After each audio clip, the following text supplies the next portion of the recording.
এইবারের নির্বাচনটা আপনারা কেমন চাচ্ছেন, আর কেমন সরকার আসলে আপনার মনে হয় যে দেশে উন্নতি হবে এবং দেশ ভালো চলবে?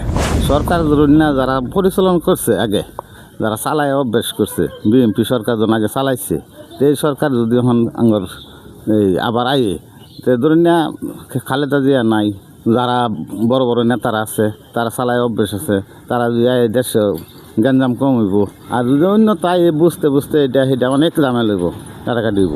বিএনপি মানে আপাতত আমলটা আছে, আগে তো আসেনি আওয়ামী লীগ। তো সুস্থ নির্বাচনে যাই, ওর একটা ভালো সুষ্ঠু বাংলাদেশ চাচ্ছি আমরা।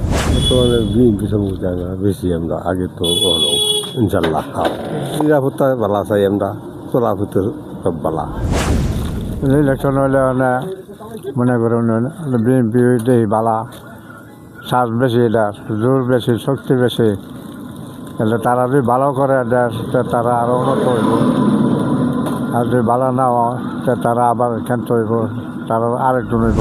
সমস্যা তো আমরা কিন্তু কিছু দেখি নাই, যে দেশ ভালো চালাইতে সেই যাক।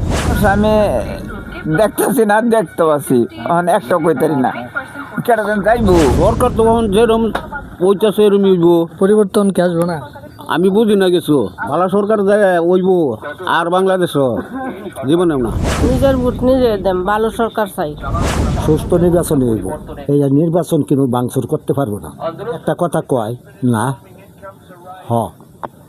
আমরা কোনটাতে দিব ভোট? আমার 1 বছর পরে আইসি একবেলা, এবার চাপিতেছে, কইতে যাক আল্লাহ দিন না কারণ কাশি দেব কিবা তার গণতন্ত্র আছে, কাশি দেখলে বেশি তো আপনার দেখা যায় তাদের জিয়ারি আল্লাহ দিলে।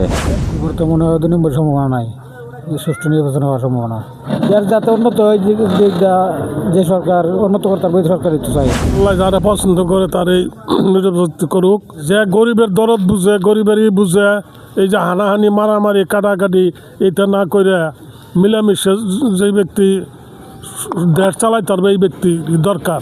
সুস্থ নির্বাচন হোক। দেখতেছি তো বিএনপির সমর্থন বেশি।